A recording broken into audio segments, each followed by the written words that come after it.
O tema da mensagem chama paternidade.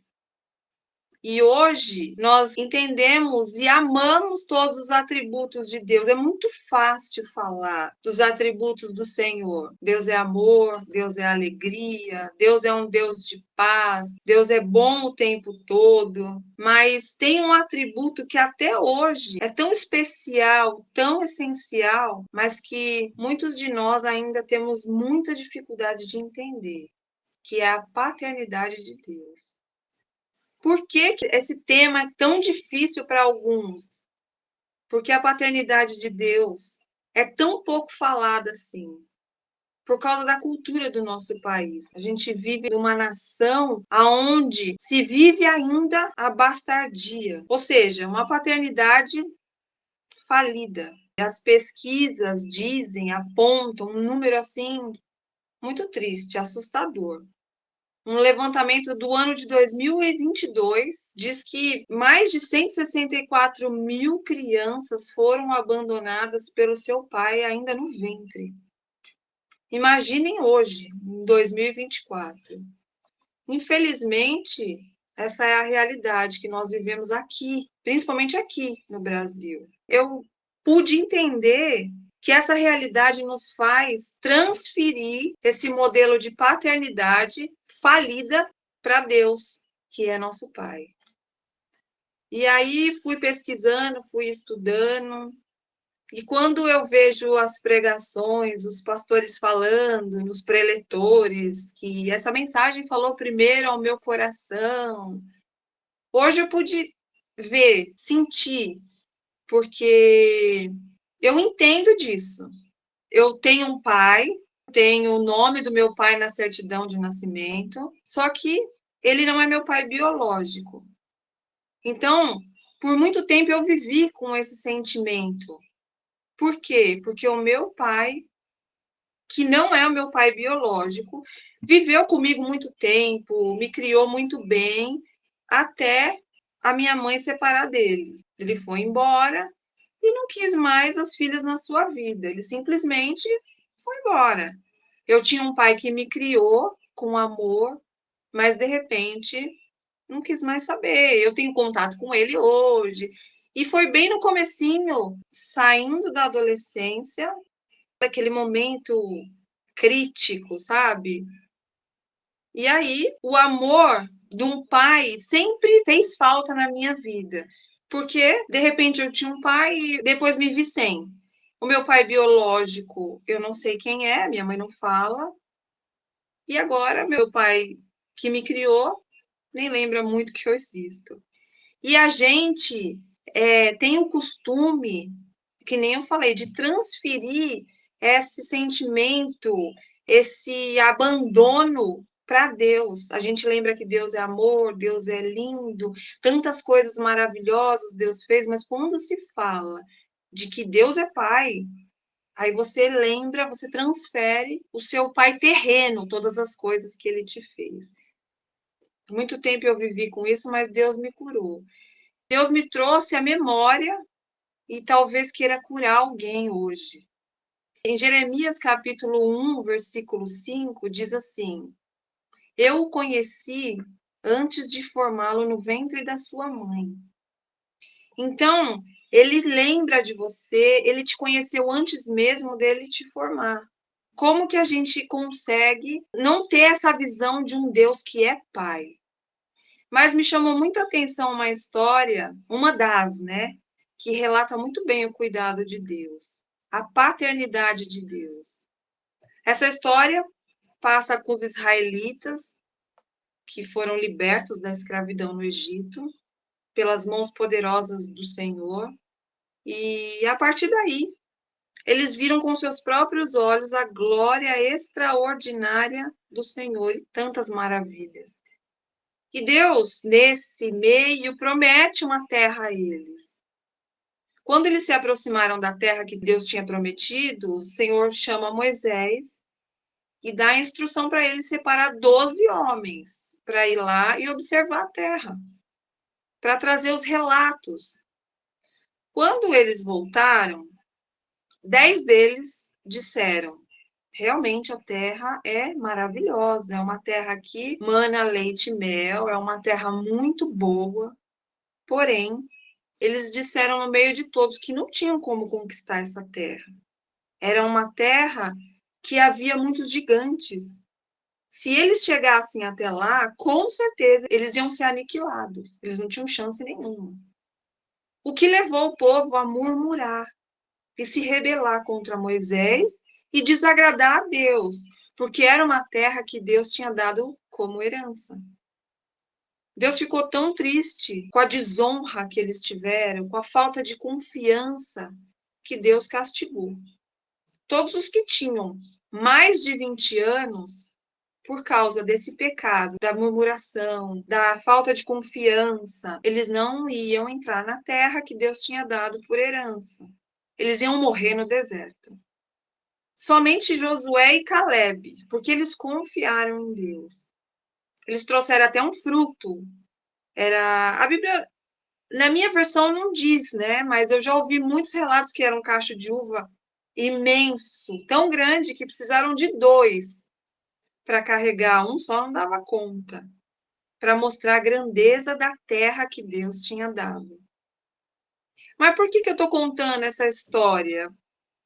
Falando de paternidade e um Deus que fez um povo morrer no deserto. Porque diante desse cenário, nesse mesmo tempo, tinham 5 irmãs que me chamaram a atenção, que experimentaram o favor de Deus. Em Números, capítulo 27, versículo 1, diz assim: As filhas de Zelofeade. Certo dia, Maala, Noa, Ogla, Milca e Tirsa, as filhas de Zelofeade, fizeram uma petição. Seu pai pertencia a um dos clãs de Manassés, pois era descendente de Éfer, filho de Gileade, filho de Maquir, filho de Manassés, filho de José. Essas mulheres se apresentaram diante de Moisés, do sacerdote Eleazar, dos líderes das tribos e de toda a comunidade, à entrada da tenda do encontro, e disseram: Nosso pai morreu no deserto. Por isso que eu contei essa história. Não era um dos seguidores de Corá, que se rebelaram contra o Senhor, mas morreu por causa do seu próprio pecado. Não teve filhos, porque o nome de nosso pai deveria desaparecer de seu clã, só porque ele não teve filhos? Dê-nos uma propriedade entre o restante de nossos parentes. Naquele tempo, as mulheres não tinham liberdade de fala, não tinham direito à herança, pois a herança era dada somente aos filhos homens. Logo, elas não teriam acesso à herança, iam morar de favor aí na casa dos outros. Iam ficar aí, à deriva. E me chamou muita atenção porque quantas vezes nós perdemos alguma coisa por causa de erros dos nossos pais terrenos. Talvez a ausência de um pai pode ter tirado de você o seu senso de valores, sua alegria, sua oportunidade. E quantos de nós nos apegamos a essa ausência? É aquilo que eu falei. Nós temos o costume de transferir o nosso vazio, o nosso abandono, a ausência de um pai terreno para o pai celestial. Ele deixa interferir na nossa vida. E o que eu quero dizer com propriedade, que isso é uma mentira do diabo. Deus revelou primeiro para mim, para descortinar essa mentira. A bastardia para nós que temos Deus é uma mentira. Eu falo com propriedade, porque eu vivi. E essas mulheres têm um segredo no nome delas. Deus é tão perfeito e se revelou a elas com tanto cuidado que o nome delas e os seus significados trazem claramente os traços da paternidade de Deus. A primeira chama Maala, ou Macla, né, em algumas outras versões, e significa confiança. Mesmo que seu pai terreno fale com você, o seu Pai Celestial nunca vai falhar. Ele já deixou várias provas que ele é um Deus que nunca vai falhar. O problema é que nós não conseguimos confiar nesse Deus Pai. Nós sabemos que Deus é inúmeras coisas, mas esse Deus Pai cria-se ainda uma barreira. A presença de Deus e a fidelidade de Deus sempre esteve conosco. No Salmo 139, diz assim: Ó Senhor, tu examinas o meu coração e conheces tudo ao meu respeito. Ele sabe tudo ao nosso respeito. Como não ter confiança em um Deus que nos formou no ventre das nossas mães e que nos conhece mesmo antes da gente falar? A segunda filha chama Ogla. E Ogla significa equilíbrio.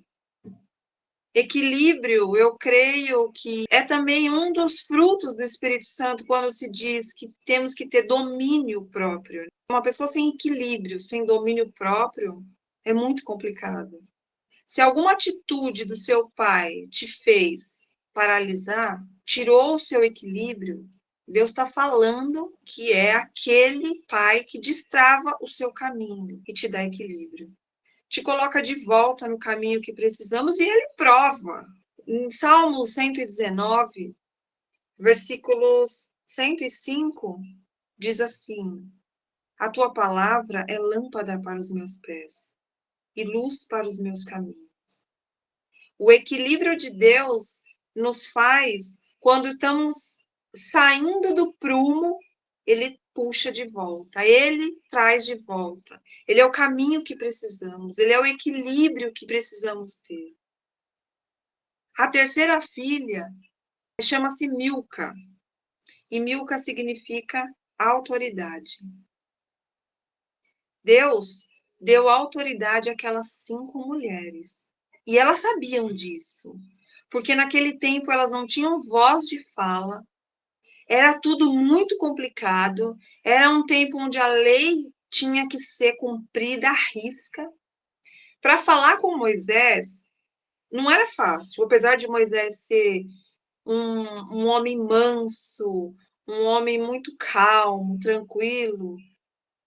Primeiro, você tinha que passar com os anciãos. Eram 70 anciãos. Se eles não resolvessem seu problema, eles te mandavam para os sacerdotes. Os sacerdotes não davam conta, e aí eles mandavam para Moisés. Moisés só pegava aqueles casos de extrema urgência, aqueles que, sabe quando você trabalha numa empresa e os funcionários não resolvem, o gerente não dá conta, liga para o dono. Era mais ou menos assim. E eu imagino o tamanho da fila que Moisés tinha para atender.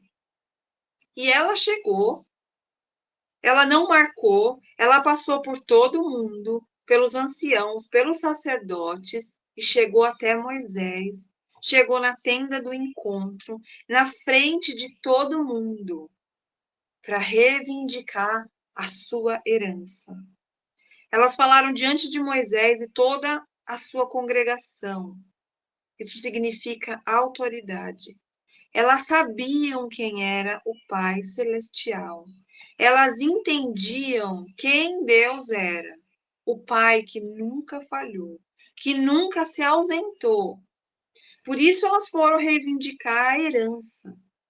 Porque o foco delas era Deus, era o Pai Celestial e não o Pai terreno. Por isso elas deixam bem claro, no versículo 3, diz assim: Nosso Pai morreu no deserto. E elas deixam bem claro, morreu pelo seu próprio pecado. Ele não era um dos seguidores de Corá, não se rebelou nem nada. Mas por causa da murmuração do povo, Deus castigou e ele não entrou na terra prometida. Logo, ela não teria direito à herança.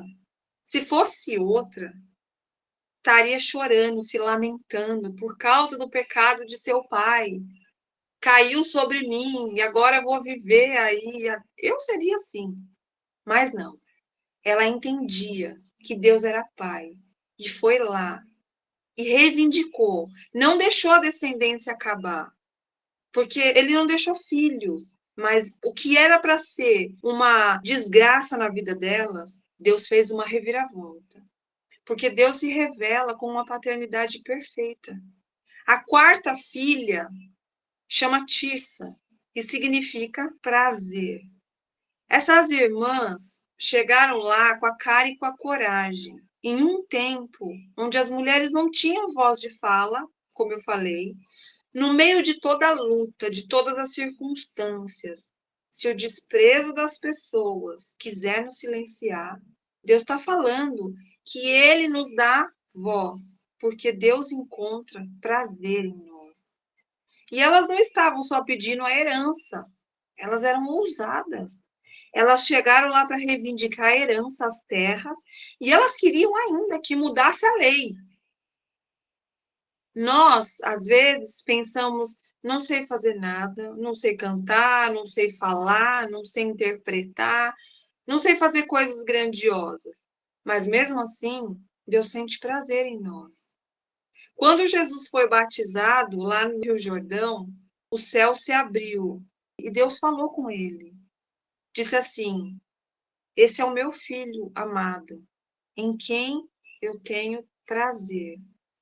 E Jesus não tinha nem começado o ministério dele. Quer dizer, ele era ainda um homem, ele não tinha curado, ele não tinha transformado água em vinho, ele não tinha curado o cego, mas Deus tem prazer em quem nós somos e não no que fazemos. A quinta filha, a quinta irmã, significa trabalho. Deus é quem trabalha por nós.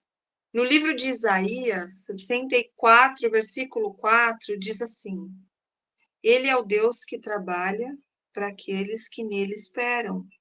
Deus deixa, ao longo de toda a palavra dele, provas de que ele é um pai e que tem trabalhado por nós. Mas por que que a gente não tem essa confiança?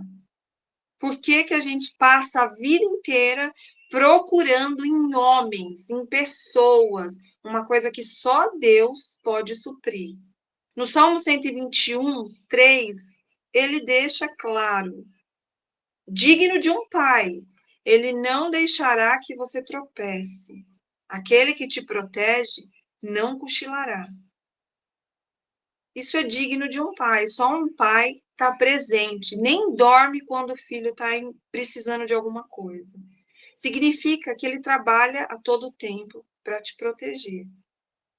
Em Romanos 8,17, fala assim: se somos filhos, também somos herdeiros e co-herdeiros com Cristo. Deus deixa claro a sua mensagem: nós somos herdeiros. E elas entenderam esse propósito. Elas não deixaram ficar chorando pelos cantos, elas foram lutar pelo direito, pela herança, porque elas reconheciam em Deus o Pai. Elas entenderam que eram herdeiras e por isso foram reivindicar os seus direitos. Nós temos que ser sarados, curados, porque isso é uma mentira que Satanás tem jogado na vida de tantas mulheres, de tantos filhos que às vezes não têm seus pais por perto. Tem um estudo, que claro que não é meu, que prova cientificamente que nós já nascemos com o DNA de Deus. O estudo mostra, olha que coisa mais linda. O nome de Deus no hebraico, Senhor, é Yahvé. Mas Yahvé sem as vogais, só com as consoantes. Então ficaria assim: Y, H, W, H. 4 letras no alfabeto hebraico. E cada letrinha do alfabeto hebraico corresponde a um número. E aí eles pesquisaram, os cientistas, e fizeram um estudo e descobriram que A letra Y corresponde ao número 10. A letra H corresponde ao número 5. A letra W corresponde ao número 6. E a outra letra H corresponde ao número 5. Então, fica assim, 10, 5, 6 e 5. E os cientistas, então, casaram essa informação dos números hebraicos com os números de moléculas e descobriram que elas se repetem no nosso DNA. Os números ficam 10, 5, 6 e 5. Ou seja, nós carregamos o DNA de Deus em nós. Então, nós precisamos reivindicar essa herança, como elas fizeram. E a Bíblia fala mais. Deus mudou a lei, Deus se agradou delas, e fala assim, Moisés levou o caso ao Senhor. E o Senhor respondeu a Moisés, e disse assim, a reivindicação das filhas de Zelofiade é justa. Dê a elas uma porção de terra entre os parentes do seu pai. A herança que teria sido entregue ao seu pai, aquele que morreu no deserto, dê as seguintes instruções ao povo de Israel. Se um homem morrer e não deixar filhos, passem a herança às filhas. Se ele também não tiver filhos, transfiram a herança aos irmãos dele. Se ele não tiver irmãos, deem a herança aos irmãos do pai. E se o pai não tiver irmãos, dê a herança ao parente mais próximo de seu clã. Essa é uma prescrição definitiva aos israelitas, conforme o Senhor ordenou a Moisés. Elas não só reivindicaram uma herança, como também fizeram Deus mudar a lei. Então, o que a gente está esperando para confiar na paternidade de Deus? Deus é um pai presente. Deus é aquele que nos viu antes mesmo da gente ser formado no ventre da nossa mãe. E eu quero terminar essa mensagem que Deus colocou no meu coração, encorajando vocês a serem curados, restaurados por Deus. Porque Ele, do mesmo jeito que Ele me mostrou que Ele é um pai presente, Ele me deu várias provas e eu coloquei aí para vocês verem. Tem pessoas que precisam ser curadas, Deus vai curar. Então, que vocês tomem posse hoje da herança que Deus tem na vida de cada um de vocês.